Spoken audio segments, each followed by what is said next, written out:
बिस्मिल्लाहिर्रहमानिर्रहीम। अस्सलाम वालेकुम नाज़रीन, मैं हूँ इरफान हाशमी और आपको प्रोग्राम में खुशामदीद कहता हूँ। पाकिस्तान मुस्लिम लीग नून अपने माजी से कुछ नहीं सीखती और उन्होंने 4 जर्नैलों के एहतसाब का दोबारा नारा लगाया। पाकिस्तान मुस्लिम लीग नून ऑफिशियल सीक्रेट एक्ट के खिलाफ क्यों है, और फिर जो सबसे अहम चीज़ कि जनरल बाजवा और इसहाक डार के दरमियान क्या पैसों की लड़ाई थी। व्यूअर्स, इसकी तफसील आपके सामने मैं रखूंगा आज की इस नशिस्त के अंदर। और आपको ये भी बता दें कि आसिफ अली जरदारी साहब ने राब्ता किया है नवाज शरीफ से और दोनों ने मिलने पर इत्तफाक किया, और साथ ही साथ नवाज शरीफ के हवाले से आसिफ अली जरदारी ने यह नारा लगा दिया कि देखता हूं कि नवाज शरीफ पाकिस्तान का वज़ीर आज़म कैसे बनता है। इन हालात के अंदर इस मुलाकात की क्या अहमियत है, इसकी तफसील भी आपके साथ हम शेयर करेंगे। और फिर इमरान खान ने पाकिस्तान की सबसे बड़ी अदालत का दरवाज़ा खटखटा दिया। अब काजी साहब ने नंबर तो लगा दिया, लेकिन सुनवाई केस की क्यों नहीं हो रही, इसकी तफसील भी आपके साथ मैं शेयर करूंगा। और इस वक्त पूरे मुल्क के अंदर जब 90 रोज़ रह गए हैं इलेक्शन के अंदर, तमाम सियासी जमातें क्या कर रही हैं, इसका भी मुकम्मल अहाता करेंगे आज की इस नशिस्त के अंदर। लेकिन व्यूअर्स, सबसे पहले आपको ये बताएं, डार साहब बरतानिया में ना कोई 3-4 बरस रहे, और ये वो वक्त था जब उन्होंने खुद साख्ता जलावतनी को अपने ऊपर इम्पोज किया। और पाकिस्तान वो इसलिए नहीं जा रहे थे कि अगर वो पाकिस्तान गए तो उनका सामना जनरल बाजवा की इस्टेब्लिशमेंट से होगा, इमरान खान उनके खिलाफ मुकदमा चलाएंगे। तो उन्होंने अपने आप को बचाकर छुपाकर बरतानिया में रखा, और नवाज शरीफ साहब जब यहाँ पर आए तो उनके साथ मिलकर उन्होंने पाकिस्तान की उस वक्त की इस्टेब्लिशमेंट यानी जनरल बाजवा की ही इस्टेब्लिशमेंट के साथ डील की, और वो फिर बिलाखिर पाकिस्तान वापस चले गए। व्यूअर्स, नवाज शरीफ साहब पाकिस्तान वापस आने से पहले कुछ बयानात जारी करते हैं लंदन के अंदर, और उन्होंने एंटी इस्टेब्लिशमेंट बयानिया अपनाया। अपने थर्ड टियर के जो लोग थे, यानी जो लीडरशिप है, जवेद लतीफ़ साहब जैसी, उनके ज़रिए ये दुख का इजहार भी किया और कन्फेशन किया कि चले ठीक है, कोई बात नहीं, अगर आपने एहतसाब नहीं करना, कम अज़ कम 9 मई के जो जितने भी लोग हैं उनके खिलाफ तो कार्रवाई की जाए, और कम से कम हमें कहने का ये इख्तियार तो दे दिया जाए कि हमारे साथ क्या हुआ है।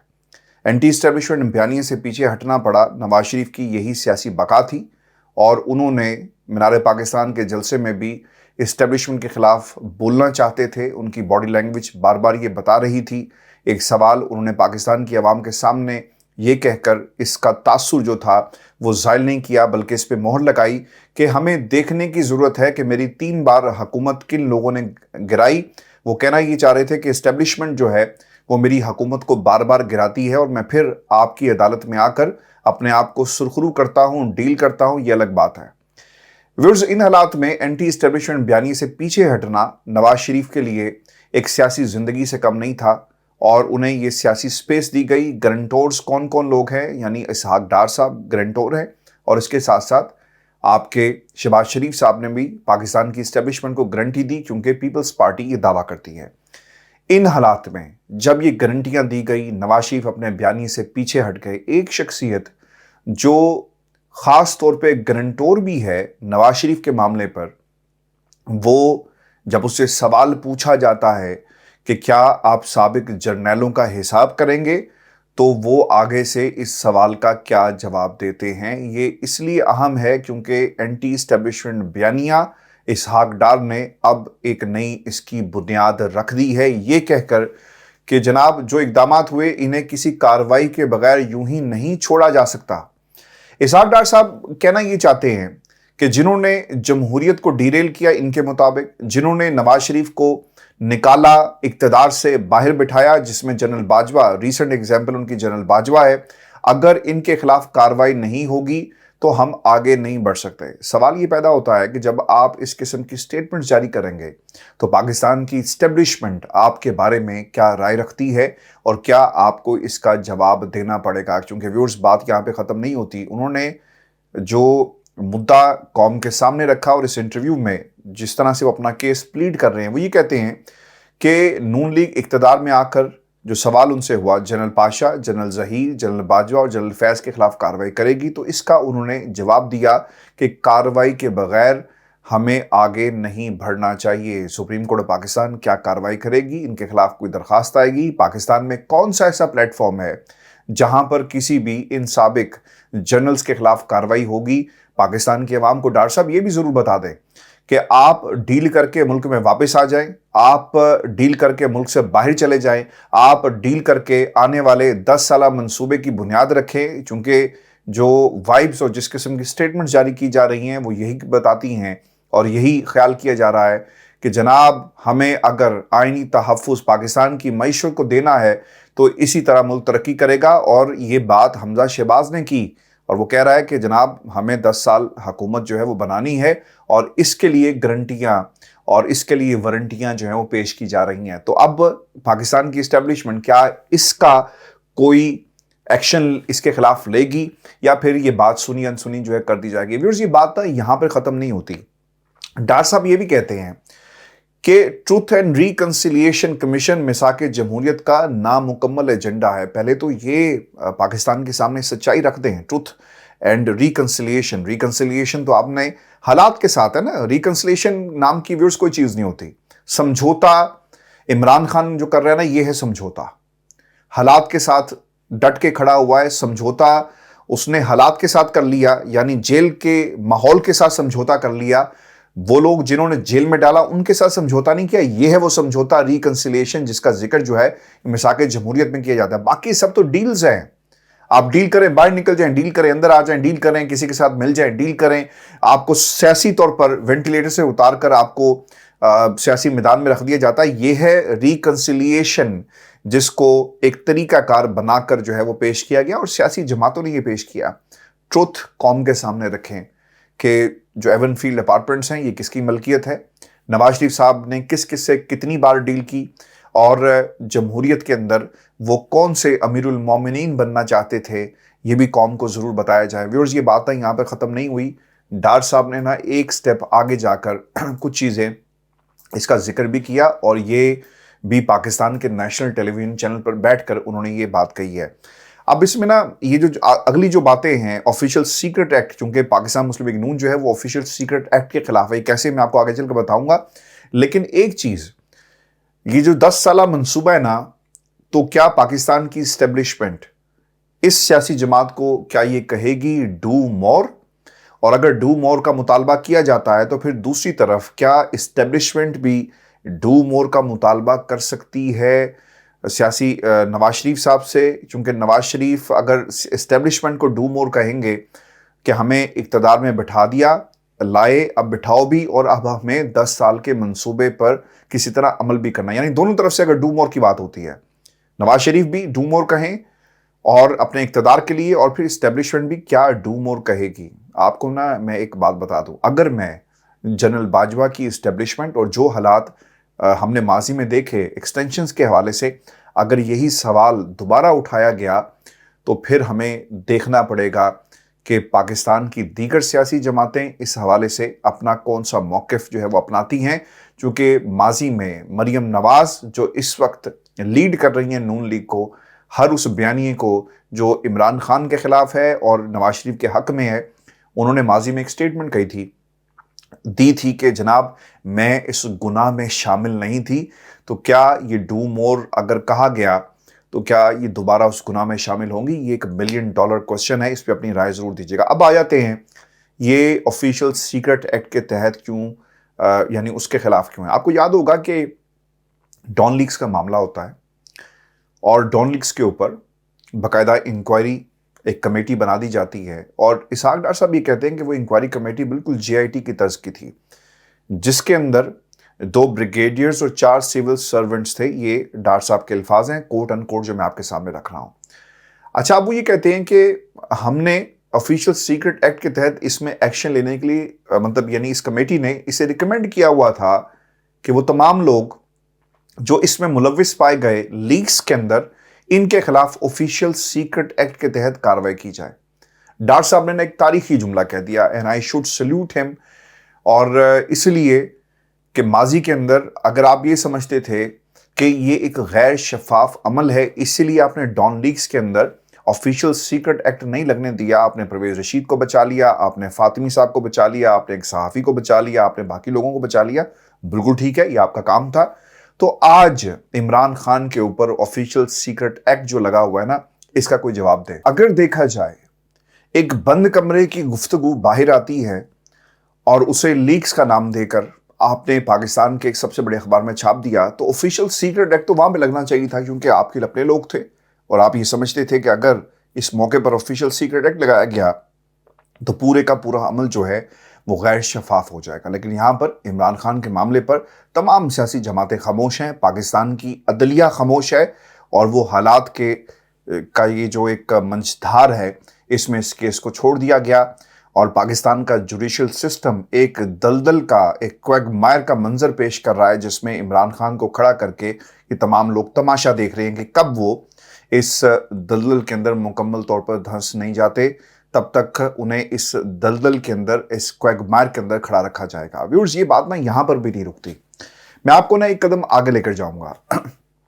अगर ये चीज़ माजी में गलत थी तो आज ये कैसे सही हो गई? शफाफियत का अमल कैसे पूरा होगा? आपने फर्द जुर्म इमरान खान पर आयद की, लेकिन आपने चालान के अंदर जो मेन पेपर था साइफर, उसे शामिल नहीं किया। किस बुनियाद पर इमरान खान के खिलाफ ये कार्रवाई की गई? कौन सा हिस्सा ऐसा है जिसे आपने चालान का में शामिल नहीं किया? तो फिर आप किस तरह से उसका दिफा करेंगे? ये वो तमाम सवालात हैं जिसका जवाब तो मौजूद है, लेकिन कोई देना नहीं चाहता, क्योंकि नवाज शरीफ साहब और उनकी जमात ये समझती है कि ठीक है जी, साइफर और दीगर मामलात के अंदर अगर ऑफिशियल सीक्रेट एक्ट लग गया तो ठीक है, हमारा दुश्मन हमसे दूर हो गया। लेकिन जवाब सिर्फ और सिर्फ ये है कि ये सिर्फ इमरान खान को जेल में रखकर एक फिक्स्ड मैच जीतना चाहते हैं। व्यूअर्स, मैं आपको ना एक और बात भी इसमें शामिल कर दूं, चूंकि जनरल रिटायर्ड बाजवा और इसहाक डार साहब के दरमियान जो है वो पैसों की लड़ाई थी, और ये पैसों की लड़ाई कैसे आगे बढ़ी और इसका नतीजा क्या निकला। इसहाक डार साहब ये कहते हैं कि दिफाई बजट ज़्यादा मांगने पर बहुत सारे इख्तलाफात उनके जनरल रिटायर्ड बाजवा से शुरू हो गए, और किसी भी हुकूमत ने अपने एक दौर में दिफाई बजट में 550 बिलियन का इजाफा नहीं किया। हमारे इख्तलाफात की वजह फाइनेंशियली थी, लेकिन वो पैसे मेरी या इनकी जेब में नहीं जाने थे, वो पाकिस्तान के हवाले से लगने थे। लेकिन मामला इसके अंदर यही है, क्योंकि जब आप किसी भी इंटरव्यू में बैठकर ये कहें कि मैं उनसे डील कर रहा था, तो पाकिस्तान का आइन और कानून किसी भी एक गैर जमहूरी, एक गैर सियासी, जिसके पास पाकिस्तान की अवाम का मैंडेट मौजूद ना हो, आइनी मैंडेट मौजूद हो, और एक आपका रोल हो आइन के मुताबिक, अगर आप उससे बाहर निकल कर खेलें या फिर आप डील करें, तो इसकी शफाफियत पर ज़रूर जो है वो सवालात उठेंगे। और जनरल रिटायर्ड बाजवा के साथ अगर आपने जो लफ्ज़ इस्तेमाल किया कि मैं डील कर रहा था, तो आप किस हैसियत में डील कर रहे थे? आपको पाकिस्तान की अवाम को अब कुछ बताने की ज़रूरत नहीं है कि डीलें और ढीलें कौन लेता रहा और क्या अमल जो है इस हवाले से जारी रखा गया पिछले 30 वर्षों में, जिसके हवाले से नवाज शरीफ बार बार ये कहते हैं कि हमारी हुकूमतों को क्यों गिराया गया। जब किसी की कोई बात ना मानी जाए ना, तो फिर उसकी हुकूमत को गिरा दिया जाता है, और जब कोई बात मान ली जाए तो फिर आपको इसी थ्योरी को दूसरी तरफ अप्लाई करना है कि आप इक़्तिदार में अपनी कारकर्दगी की बुनियाद पर नहीं होते, बल्कि आपको ढील दे दी जाती है कि ठीक है, तुमने 2 बातें हमारी मानी, चलो 2 साल तुम्हें और दिए, और अगर तुम हमारी बात नहीं मानोगे तो हम तुम्हारे 5 साल पूरे नहीं होने देंगे। और व्यूअर्स, मैं आपको अब ये भी बता दूं आज की इस नशिस्त के अंदर कि साइफर केस का ये जो फर्द जुर्म आयद की गई, और फिर इसके साथ साथ जो ट्रायल कोर्ट की कार्रवाई रोकने के लिए दरख्वास्त जो है इसे मुस्तरद किया गया इस्लामाबाद हाई कोर्ट की तरफ से, और फिर इमरान खान की ज़मानत भी, उसके ऊपर भी फैसला जो है वो आ गया। अब इस मामले को बाकायदा तौर पर सुप्रीम कोर्ट पाकिस्तान में इसे लेकर जाया जा रहा है, और ख़बर ये आ रही है जी कि चेयरमैन पीटीआई के वकील हामिद खान के ज़रिए सुप्रीम कोर्ट से रुजू किया जाएगा, जिसमें इस्लामाबाद हाई कोर्ट का 26 अक्टूबर को फर्द जुर्म मुस्तरद करने के फैसले को चैलेंज किया जाएगा। और दरख्वास्त के मतन के मुताबिक अदालत उज़्मा से इस्तदा की जाएगी कि इस्लामाबाद हाई कोर्ट का 26 अक्टूबर और ट्रायल कोर्ट का 23 अक्टूबर का फैसला कलअदम करार दिया जाए। ऑफिशियल सीक्रेट एक्ट की खसूसी अदालत ने 23 अक्टूबर को फर्द जुर्म आयद की थी और 9 अक्टूबर को मुकम्मल दस्तावेजात की फराहमी से मुतल्लिक ट्रायल कोर्ट का हुक्मनामा चैलेंज कर रखा है। अब इसमें होगा क्या, कुछ नकात मैंने इस हवाले से बनाए हैं, वो मैं आपके सामने रख देता हूँ। एक तो व्यूअर्स आपको याद रखना चाहिए कि जो ग्राउंड्स हैं उसमें एक तो इनकम्प्लीट चालान का नुक्ता जब उठाया जाएगा, चार्जशीट पे साइफर को उसका हिस्सा नहीं बनाया गया, ये भी नुक्ता उठाया जाएगा। और फर्द जुर्म अगर आपने आयद की तो इसकी किस बुनियाद पर आयद की गई, ये भी नुक्ता जो है सुप्रीम कोर्ट ऑफ पाकिस्तान के सामने जो है वो रखा जाएगा। और अब साइफर केस के अंदर ये भी एक इम्पॉर्टेंट नुक्ता है जो आपको याद रखना है कि काजी साहब की अदालत है जहां पर इमरान खान ने अपनी दरख्वास्त ज़मानत जो है वो दायर कर रखी है, लेकिन काजी साहब ने इसे नंबर लगाकर दाखिल दफ्तर किया हुआ है और इसके ऊपर सुनवाई नहीं हो रही। आप तो आइन और कानून का अलम उठाकर खड़े हैं ना, तो थोड़ी देर के लिए कुर्सी पर बैठकर ये फैसला करें कि अगर एक दरख्वास्त ज़मानत की आपके पास आ गई है तो आपको किस बात का इंतज़ार है, किस चीज़ ने आपको रोका हुआ है। अगर आप अपने फुल कोर्ट और पाकिस्तान की आवाम को लाइव टेलीविजन पर ये मैसेज दे सकते हैं कि यार देखें, हम इस केस से आगे बढ़ना चाहते हैं और पिछले 3 दिनों के अंदर आम केसेस का बहुत हर्ज हुआ, आपको इस केस को इमरान खान के केस की हैसियत से नहीं देखना चाहिए, बल्कि इमरान खान के पीछे वो वोट बैंक, वो तमाम वोटर सपोर्टर, उनको भी देखना चाहिए जो इमरान खान के साथ खड़े हैं।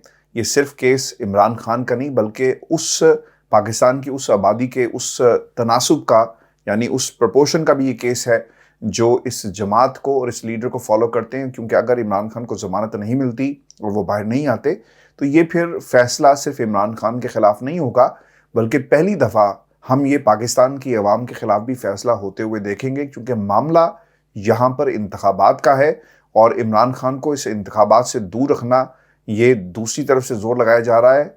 हमने जो अदालतों का रवैया इस वक्त देखा, अब लगता यही है कि इस रवैये को मज़ीद अहसन तरीके से मज़ीद इम्प्रूव किया जाएगा और इमरान खान का नंबर तो लग गया, लेकिन इमरान खान की दरख्वास्त ज़मानत पर सुनवाई जो है इसे मज़ीद डिले कर दिया जाएगा। व्यूअर्स, ये भी इम्पॉर्टेंट चीज़ है क्योंकि साइफर केस के अंदर ना अदालत ये कह सकती है कि हम देखना चाहते हैं कि साइफर के अंदर क्या है। तो ये दरख्वास्त आपके पास इससे पहले एक ख़त एक आया था कासिम सूरी साहब का, वो मौजूद है, उसे खोलें, देखें और फैसला कर लें कि इस साइफर के अंदर क्या लिखा हुआ है। और फिर जो पाकिस्तान मुस्लिम लीग नून जो ऑफिशियल सीक्रेट एक्ट की बार बार बात कर रही है ना, आज आप देखिएगा कि आज ये इमरान खान पर लगा है ना, तो कल ये किसी और सियासी जमात के ऊपर भी लग रहा होगा और फिर आप उस वक्त सियासी पनाह हासिल करने की कोशिश करेंगे तो यही सियासी जमातें जो है ना आपके खिलाफ मैदान में मौजूद होंगी और आपको, यानी किसी सियासतदान को जिसका करोड़ों में वोट बैंक हो, अगर आप उसके ऊपर ऑफिशियल सीक्रेट एक्ट लगाकर उसे मैदान से बाहर कर दें और फिक्स मैच खेलने की कोशिश करें तो ऐन मुमकिन है कि एक्शन का रीप्ले आपको देखने को मिलेगा। और फिर ये भी इसी इमरान खान के मामले से ये चीज़ जुड़ी हुई है। इमरान खान ने एक चिट्ठी डाली, दरख्वास्त की कि उनको उनके बच्चों से मिलने की इजाज़त दी जाए, वो इजाज़त नहीं दी गई। अब जेलर साहब को तौहीन अदालत का नोटिस जो है वो जारी कर दिया गया। अब इसमें ना कुछ चीज़ें बड़ी इंपॉर्टेंट हैं। ये एक तो तौहीन अदालत की सेंचुरियाँ हम होते हुए पाकिस्तान में देख रहे हैं। वर्ल्ड कप चल रहा है तो वहाँ पे सेंचुरियाँ जो हैं वो कोई और कर रहा है और यहाँ पर सेंचुरियाँ तौहीन अदालत की पाकिस्तान की अदालतें जो हैं वो कर रही हैं। आपको याद होगा कि एक तो पीटीआई के जलसों को इजाज़त ना देने का फ़ैसला, इस पर तौहीन अदालत। फिर इसके अलावा शीरी मज़ारी से लेकर शहरी अफरीदी तक छोड़ने का जो अहकामात थे उसके ऊपर भी तौहीन अदालत। IG इस्लामाबाद तौहीन अदालत। इमरान खान को बेटियों से मुलाकात ना करने के हवाले से तौहीन अदालत। यानी एक सीरीज़ है तौहीन अदालत की, लेकिन इस पर कोई कार्रवाई नहीं हो रही। और क्या पाकिस्तान की आला अदलिया इस पर कोई एक्शन लेगी? तो जवाब है उसका कि जी बिल्कुल नहीं लेगी। ये मिलकर ये फिक्स मैच खेल रहे हैं और वो लोग जो इमरान खान को दूर रखना चाहते हैं, आला कार बने हुए हैं उन लोगों का इमरान खान को इलेक्शन से। आप इलेक्शन से कैसे दूर रखेंगे? ये जो सुपर स्लो मोशन इंसाफ इमरान खान के लिए जारी है, रियासत छुट्टी पर चली जाती है। आपने देखा होगा कि ये जो पीटीआई के वकला जो थे وہ عدالت میں پیش ہوتے ہیں تو بتایا ہی جاتا ہے ہر کیس کے اندر کہ جناب پروسیکیوشن جو ہے وہ چھٹی پر ہے. تو یہی کچھ ہو رہا ہے عمران خان کے کیسز کے اندر.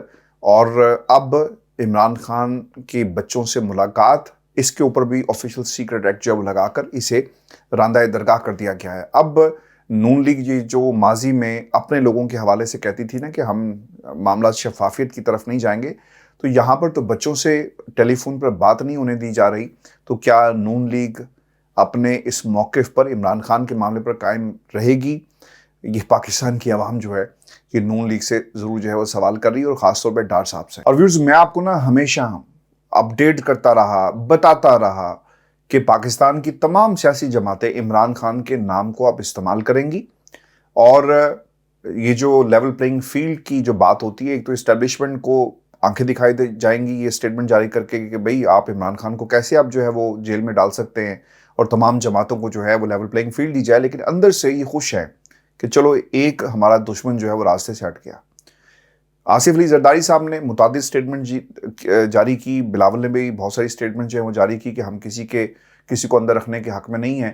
خواجہ سعد رفیق نے بھی آج ایک سٹیٹمنٹ کہی کہ ہم کسی کو جیل میں ڈالنے کے حق میں بھی نہیں ہیں.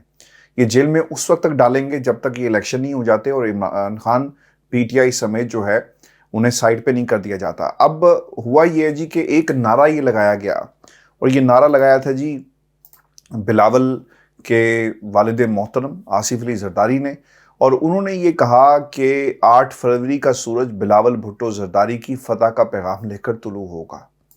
خواہش ہے نا، آپ جتنی مرضی خواہشیں کر لیں، لیکن پاکستان کے اندر ان خواہشوں کی تکمیل کے لیے بائی ہک اور بائی کروک آپ پورا ان کو کر سکتے ہیں. آصف علی زرداری صاحب نے ڈیلر اور ویلر مشہور ہیں، اور اقتدار میں لانے کے لیے اور اپنی اس خواہش کا جو انہوں نے اظہار کیا کہ میں اپنی زندگی میں بلاول کو وزیر اعظم دیکھنا چاہتا ہوں، یہ کچھ بھی کر سکتے ہیں. اور ویورز، نعرہ آپ نے یہ لگایا کہ میں دیکھتا ہوں کہ وزیر اعظم نواز شریف کیسے بنتا ہے، اور دوسری طرف آپ فتح کا جو سورج ہے طلوع کروا رہے ہیں بلاول کا. تو اسی دوران ہوا یہ جی کہ ایک ٹیلی فون ہوا ہے، نواز شریف اور آصف علی زرداری میں رابطہ ہوا، اور دونوں نے اتفاق کیا کہ ہمیں مل کر آگے چلنا چاہیے، اور آئندہ ریاست کو بچانے کے لیے، معیشت کو سٹرونگ کرنے کے لیے سب کو مل جل کر کام کرنا چاہیے. یہ سب نا بکواس باتیں، ایسی باتیں کبھی بھی کوئی فون کر کے نہیں کرتا. اصل میں مدعا یہ تھا، جو زیادہ لمبی گفتگو نہیں ہوئی اور جن لوگوں سے میری بات ہوئی، میں نے جو فرسٹ ہینڈ انفارمیشن لینے کی جو ہے وہ کوشش کی، وہ یہ بتاتے ہیں کہ ایک تو ملاقات کی دعوت دے دی گئی ہے اور بیٹھ کر بات کی جائے گی. دیکھیں کام کر گئی ہے، جو پریشر جو تھا وہ بلٹ اپ اور دھمکیاں جو دی جا رہی تھی، اور کہا یہ جا رہا تھا کہ اگر تم ہمارے ساتھ نہیں بیٹھ کر بات کرو گے تو کل کو تمہیں حکومت بنانی ہے. نون لیگ کو نا یہ احساس ہے کہ یہ سنگل ہینڈڈلی حکومت نہیں بنا سکتے، عمران خان صاحب نہیں بنا سکے، تو نون لیگ اور یہ والی نون لیگ یعنی 2023 والی نون لیگ جو ہے کیا سنگل ہینڈڈلی گورنمنٹ بنا سکتی یا نہیں بنا سکتی؟ پاکستان میں کوئی ایسی جماعت موجود نہیں ہے جو سنگل ہینڈڈلی گورنمنٹ بنا سکے. ہاں ایک چیز ہو سکتی ہے کہ اگر آپ عمران خان کو آنے دیں باہر، الیکشن میں جانے دیں، فری اینڈ فیئر گراؤنڈز دیں، تو خان صاحب 2023 اور 2024 یعنی اس وقت جو ہے وہ ایک حکومت بنانے کی پوزیشن میں، اور سنگل ہینڈڈلی. باقی کسی جماعت کے پاس جو ہے نا یہ اتنا مینڈیٹ موجود نہیں ہے. تو اس چیز کا احساس جو ہے وہ نواز شریف صاحب کو بھی تھا، آصف علی زرداری کو بھی تھا کہ یار ہمارا ابھی تو ریٹ لگانے کا وقت آیا ہے اور ہم تقاضے کریں گے. تو اسی لیے اس میٹنگ کا باقاعدہ جو اہتمام کیا گیا.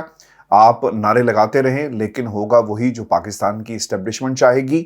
پاکستان کی اسٹیبلشمنٹ نے ہر سیاسی جماعت کو نا شرنک کر دیا ہے آپ کے پولیٹیکل کینوس کے اوپر، اور اب آپ کو وہ جو ایک بڑا ہجوم تھا طاقت کا وہ آپ کو نظر نہیں آئے گا. اور تھینکس ٹو اسٹیبلشمنٹ اب کوئی بھی جو سیاسی جماعت ہے وہ اس پوزیشن میں یا پھر اس کیٹیگری میں فال نہیں کرتی کہ سنگل ہینڈڈلی جو ہے وہ گورنمنٹ بنائے گی. تو اسی لیے دونوں ماضی کے دشمن آج دوبارہ جو ہے وہ بات کرنے کے لیے رابطے کر رہے ہیں، اور رابطوں میں کیا ہوگا؟ لینے اور دینے کی باتیں ہوں گی، سندھ کو تحفظ فراہم کرنے کی بات ہوگی. پھر یہ بھی ممکن ہے کہ الیکٹیبلز کس کے ساتھ جائیں گے، کیونکہ آپ کو یاد رکھنا چاہیے जो परवेज़ खटक साहब थे ना, इनके बारे में ये कहा जाता है कि इन्होंने भी कोशिश की कि वो पीपल्स पार्टी में जाएं, लेकिन हुक्म नहीं था कि वो पीपल्स पार्टी में जाते। और उन्होंने क्या किया, उन्होंने अपनी एक सियासी जमात जो है अलग से बनाई, क्योंकि इन्हें कहा गया था कि जाओ और जाकर एक अलग से सियासी जमात बनाओ जिसका एजेंडा पीटीआई के करीब तर हो, जिसका झंडा पीटीआई जैसा हो, जिसके रंग पीटीआई जैसे हों, ताकि हमें कंट्रोल करने में आसानी हो। पाकिस्तान की जो पॉलिटिक्स है ना, जो पिछले 8-10 वर्षों में वो बदली, और सियासी जमातें जिनका बहुत बड़ा हुजम होता था वो अब छोटी हो गई हैं, चूंकि इन्हें कंट्रोल करना आसान है। और फिर तकसीम दर तकसीम, आपने बा पार्टी में देखा होगा कि वहां पर भी वो थोड़े से लोग हैं, वो ज़्यादा नहीं है, 8-10 लोग हैं, लेकिन वो भी आपको तकसीम दर तकसीम नजर आएंगे। एमक्यूएम के कितने धड़े बन गए, उन धड़ों के अंदर भी आपको मजीद धड़े नजर आएंगे। पीटीआई के अंदर आपने पूरी की पूरी जमात को तोड़कर साइड पे रख दिया, फिर वहां पर भी कितने सारे धड़े तो पहले भी थे जब ये हुकूमत में थे, लेकिन मजीद धड़े आपको नजर आए। अच्छा जी, अब एक ना इसी दौरान जब मैं आपसे मुखातिब हूं तो एक गुफ्तगू हुई है जी बिलावल की मीडिया से, और बिलावल ये कह रहे हैं कि आसिफ जरदारी और नवाज शरीफ का राब्ता आज नहीं काफी पहले हुआ था। और ये वो तमाशा है जो पाकिस्तान की सियासी जमातें, इन जमातों में बैठे हुए सियासी बोने, और इन जमातों में सियासी खानदान, और इन सियासी खानदानों के मरूसी किरदार जो है आपको ये कहानी सुनाते हुए नजर आएंगे। पाकिस्तान के अवाम ने अब ये खुद फैसला करना है कि उनके मुस्तकबिल का फैसला आसिफ अली जरदारी करेगा, उनके मुस्तकबिल का फैसला नवाज शरीफ करेगा, डार साहब करेंगे, कौन करेगा? आप खुद नहीं बदलेंगे ना, पाकिस्तान के हालात नहीं बदल सकते, याद रखें। आप इसी तरह दरबदर होंगे मेरे समेत, क्योंकि हम जब खुशहाली की बात करते हैं, हम अच्छे कल की बात करते हैं, तो अच्छा कल कैसे आएगा? क्योंकि हाल हमारे अपने हाथ में है, और आज जो कुछ हो रहा है इसके ऊपर आपने फैसला अपना इलेक्शन में सुनाना है, और आपने उस जमात को वोट देना है जो पाकिस्तान के लिए बेहतर है, पाकिस्तान के हालात के लिए बेहतर है। व्यूअर्स, मैं आपको ना एक कदम इस पूरी सिचुएशन में एक आगे लेकर जाऊंगा, और ये एक सर्वे, और फिर इस सर्वे के साथ जुड़े हुए कुछ सवालात। पाकिस्तान के अंदर ना 90 दिन तकरीबन रह गए हैं, 90 से कुछ दिन ज़रा ज़्यादा रह गए हैं, यानी 95 डेज करीब इस वक्त जो है ना वो आपको डेज नज़र आएंगे इलेक्शन के हवाले से। 95 दिन बाद पाकिस्तान के अंदर इंतखाबात जो है वो होने जा रहे हैं। अगर आप इन 95 दिनों से पहले की सूरत हाल पर गौर करें और सियासी जमातें कहाँ पर स्टैंड करती हैं। नंबर 1, पाकिस्तान मुस्लिम लीग नून। पाकिस्तान मुस्लिम लीग नून, नवाज शरीफ साहब पाकिस्तान वापस आ चुके, उनके ऊपर जितने मुकदमात थे सारे के सारे एक एक करके ख़त्म हो गए, सारे लॉन्ड्री में से धुल कर ना बाहर आ गए। इन्होंने 10 नवंबर के बाद की डेट जो है वो दी हैं कि वो इंतखाबात और शेड्यूल जो है वो जारी करेंगे, जलसे होंगे, जुलूस निकलेंगे, लेकिन इसके अलावा कोई एक ऐसी सियासी जमात नहीं है जो आपको इलेक्शन के मोड में नजर आए। पाकिस्तान तहरीक इंसाफ के साथ जो कुछ हो रहा है वो आपके सामने है। लोगों को पकड़ पकड़ कर आपने अंदर कर दिया। कोई कन्वेंशन होता है तो रियासत जो है वो हरकत में आ जाती है, और उन्हें परेशानी ये लग जाती है कि यार पीटीआई को अगर हमने इस तरह से लेवल प्लेइंग फील्ड दे दी तो ये सब कुछ जो है वो बहा कर ले जाएगी। फिर पाकिस्तान पीपल्स पार्टी सिंध के अंदर जो कुछ आपके साथ हो रहा है, आसिफ अली जरदारी साहब जो हैं उन्होंने यहाँ तक कहा कि जो पीटीआई पीपल्स पार्टी का जो मंशूर है इसे घर घर तक पहुँचाया जाए। जमीयत उलमा इस्लाम और तहरीके जमात इस्लामी जो है, जमीयत उलमा इस्लाम, जमात इस्लामी और तहरीक लब्बैक, ये तीनों आपको एक्टिव नज़र नहीं आएंगी। फ़लस्तीन के मामले पर ज़रूर आपको ये एक्टिव नज़र आएंगी, लेकिन इलेक्शन के मामले पर ये आपको बिल्कुल एक्टिव नज़र नहीं आ रही। मुत्तहिदा कौमी मूवमेंट जो है वो सिर्फ कराची की हद तक जलसे कर रही है, पूरे मुल्क में खैर उनकी अपनी प्रेजेंस भी नहीं है। इस्तेकाम पाकिस्तान वो वाहिद पार्टी है जो आपको सबसे ज़्यादा एक्टिव नज़र आ रही है, क्योंकि वो स्टेट स्पॉन्सर्ड पार्टी है, और उन्होंने एक एजेंडा भी, जो प्लेजेस हैं वो सामने आए हैं जी, कि मंशूर में बिजली की फ्री यूनिट्स और कम से कम तनख्वाह 50,000 जैसे अवामी मकबूलियत के नारे भी लगाए हैं। तो ये इस वक्त पाकिस्तान के सियासी कैनवस पर ये सब कुछ हो रहा है। इन हालात के अंदर फैसला पाकिस्तान की अवाम ने करना है, क्योंकि ये इलेक्शन होंगे, और जब भी होंगे पाकिस्तान की अवाम एक तो इसके ऊपर इसको मानेगी नहीं, ये भी आपको याद रखना है, सियासी जमातें नहीं मानेंगी। और मैं आपको एक बात बता दूं कि आइंदा जो भी हुकूमत टूटेगी ना, 2 चीज़ों से टूटेगी। एक चीज़ इमरान खान का केस और अदालतों से उन्हें रिलीफ मिलेगा, ये भी आपको याद रखना है। और चूंकि एजाजुल एहसन साहब ने सुप्रीम कोर्ट की कुर्सी पर बैठे हैं, ये भी आपको याद रखना चाहिए। और फिर इसके साथ साथ जब सिस्टम डिलीवर नहीं कर पाएगा ना, तो सारे का सारा मलबा उन लोगों की तरफ से ان لوگوں پر ڈال دیا جائے گا جو اقتدار میں بیٹھنے کے لیے پاکستان کی اسٹیبلشمنٹ کو ڈو مور کا جو ہے وہ نعرہ لگا رہے ہیں. تو یہ دو ایونٹس جو ہے نا بہت ہی امپورٹنٹ ہیں. اور پھر یہ جتنی بھی سیاسی جماعتیں یعنی جب انہیں ان کی مرضی کا حصہ نہیں ملے گا پھر یہ نعرہ لگا دیں گی کہ پاکستان کے اندر جو الیکشنز تھے یعنی اگر ان کی مرضی کی سیٹیں یا ان کو بڑی کامیابی حاصل نہ ہوئی تو یہ نعرہ لگائیں گے کہ ہم اس الیکشن کو نہیں مانگتے. اور پھر ایک فیس کو مجھے نظر آ رہا ہے پاکستان کے سیاسی منظرنامے پر 5 سال یہ حکومت اپنا وقت پورا کرے. It is out of question. Viewers یہ اپنا آج کا شو تھا ہمارا. اپنے کمنٹس بھیجیے. چینل کو سبسکرائب کرنا مت بھولیں. اجازت دیجیے. اللہ نے کے بعد.